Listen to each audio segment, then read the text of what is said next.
Bravely Me was born from the simple belief that every turning point deserves to be witnessed with honesty, courage, and compassion. Whether it's a new beginning, a loss, or a step towards living more truthfully, we create spaces where people can pause, honor their story, and move forward with intention. Our work blends ceremony and coaching, the symbolic and the practical, helping people to mark what's ending, name what's emerging, and live in alignment with who they truly are.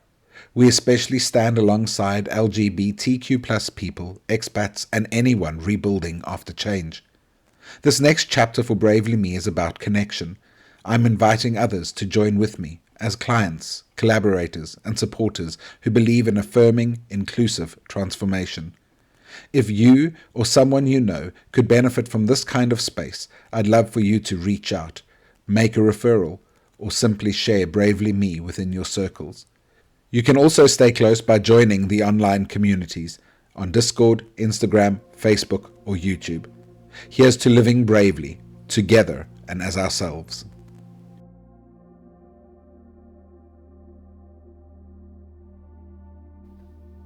The days after I came out felt like freefall. There was no steady ground, no clear direction, only the rush of uncertainty. The scaffolding that had held my life together for years was suddenly gone. My job ended, friendships changed, messages poured in from every side. A few were kind, written with trembling honesty, but many were not. For the first time in my adult life, I woke up without a role, without a title, without a place to belong. And I was both free and frightened. And freedom can be a strange companion when it arrives beside loss. It asks you to breathe deeply, even while everything familiar unravels around you. And I remember walking through my apartment one morning, and the quiet was almost echoing. The phone that once rang constantly with questions and requests now sat silent on the table. That silence was heavy. There were no meetings to prepare for, no sermon to write, no congregation waiting to hear me speak. It was as though the world had stopped expecting anything from me. And at first that absence felt like failure. If I was no longer useful, well then, who was I? But beneath that question, something else began to stir, a noticing. Not everything had gone. Because you see, even as the old world collapsed, some certainties remained. My children's laughter still filled the apartment. They still called me Dad. My family still phoned. Their voices were steady, their love unchanged. My partner's compassion became a quiet reassurance, gentle and patient. And these moments reminded me that while much had fallen apart, not everything had. And I began to see that there were anchors in my life that no storm could lift. For years, I had mistaken structure for stability. The job, the church, the identity. I thought those were my anchors. Yet when they disappeared, life did not stop. The sun still rose, my children still needed breakfast, there were still hands to hold and laughter to share. Then was the moment that I realized that the strongest anchors are rarely the ones that we plan. They are the people, the values, the moments that remain when everything else has been stripped away. Now, the hardest part of freefall is learning to trust that you are still held. when my confidence was shaken, these anchors reminded me that love had never depended on performance. I was loved simply because I was here. And that realization did not erase the grief, but it gave it shape. It meant that the pain had somewhere to rest. I think that many people know the feeling, even if their story looks different. Maybe for you it was not faith that fell apart, but a marriage or a job or a sense of identity. Maybe you too have had to watch as something familiar dissolved and ended. It can feel as if everything has ended. Yet, if you look closely, you may notice small things still holding. The anchor of love, the anchor of truth, the anchor of hope that flickers even when the wind is harsh. And these are not small things. They are the beginnings of reweaving. I began to practice a kind of daily noticing. It was not something grand, not very poetic, but it was survival. Each morning I would ask myself, what still feels solid? And sometimes the answer was simple. My children's voices, a message from my mother, the smell of coffee, or light falling across the window. These small moments became quiet proofs that life continued even in uncertainty. The act of noticing is what stops despair from taking root. And when you name what has not been lost, you begin to see that you are not as alone as you feel. Here's an exercise to reflect on. Take a moment to name 3 anchors that remain steady in your life, even when other things feel uncertain. Write them down, and then describe one way each has supported you when everything else was in motion. And if words feel too heavy, draw them instead. Remember, the point isn't art, it's to become aware. Even in freefall, some things endure. The task is to remember them, to hold them, and to let them remind you that life is still waiting to meet you. Now, when life changes so completely, it can feel as though you have been stripped bare.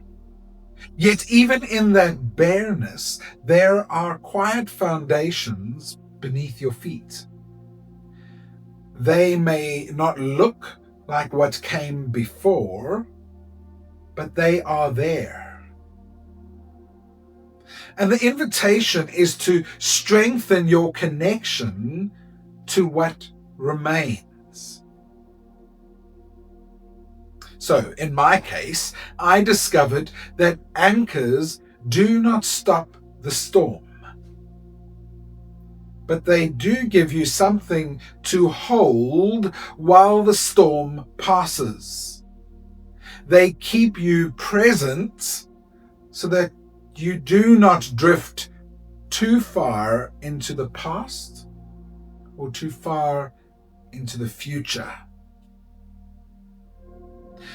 I began with the smallest of acts, simply making the bed or feeding the children, taking a walk each morning before checking my phone.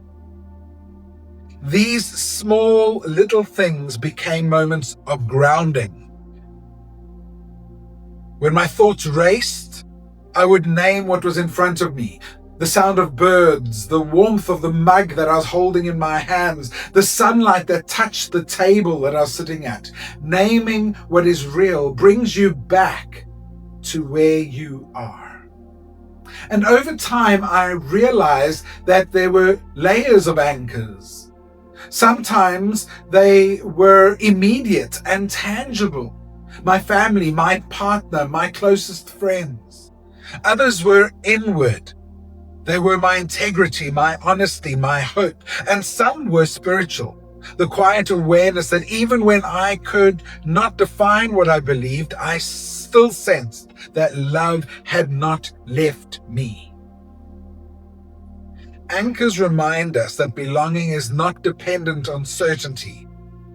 It is built-in connection, honesty, and care. Well, here are a few ways to deepen your connection to those anchors. 1. The gratitude anchor. Every evening, take a few minutes to write down one small thing your anchor brought into your day. It might be laughter, it might be understanding, or a moment of rest. Gratitude is not denial of pain. It is recognition of what continues to give life meaning. And over time, this practice retrains your heart to see endurance where it once only saw absence. 2. Practice the presence pause. Once a day, take 5 slow breaths. With each inhale, imagine your anchors as steady points around you. People, values, memories. And with each exhale, let go of the thought that you must control everything. Presence builds safety, not through certainty, but through awareness. 3. The connection thread. Reach out to someone who remains a constant in your life. Send a message, a photograph, or a small note thanking them for something. Connection keeps the thread of belonging intact, even across distance or in silence. 4. The family anchor. Conversation. If you live with family, take a moment to gather together and name your anchors as a group. Ask what keeps each of you steady right now. This small question can open conversations that strengthen trust between you. It reminds everyone that stability is not built on perfection, but it is showing up for one another. Because families often find that their individual anchors overlap: love, humor, shared purpose, and that these shared touch points become the ropes that hold them together through change. And 5, the anchor of hope. Hope does not deny hardship. It sits beside it. It whispers, not yet finished. And some days, hope is strong. Other days, it is barely a spark. Either way, it is still light. Write a short letter to your future self, describing your hope, so that they will remember the season that you're in. Seal it and return to it in a year or later, and remember that you have already survived more than you think. When gratitude and connection come together, they create strength. They do not erase grief, but they give it room to breathe. There were days when I felt completely adrift.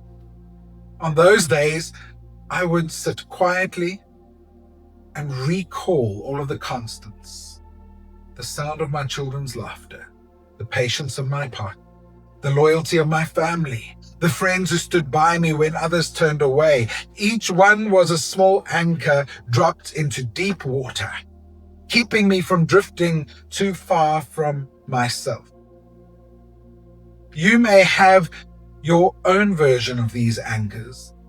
Perhaps a friend that listens without judgment. Perhaps a daily walk that clears your mind. Perhaps that inner truth that whispers even when everything else has gone quiet.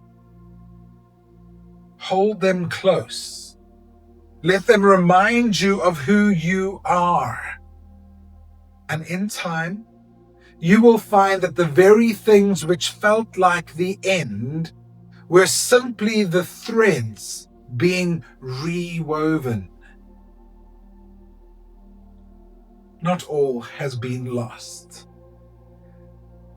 There are still anchors that remain. And maybe, just maybe, they are the ones that were meant to hold you all along. Well, this message was part of the Unravelling and Reweaving series from Bravely Me. If you want more content like this, I encourage you to follow Bravely Me on the various platforms that you can find. Like this message and share it.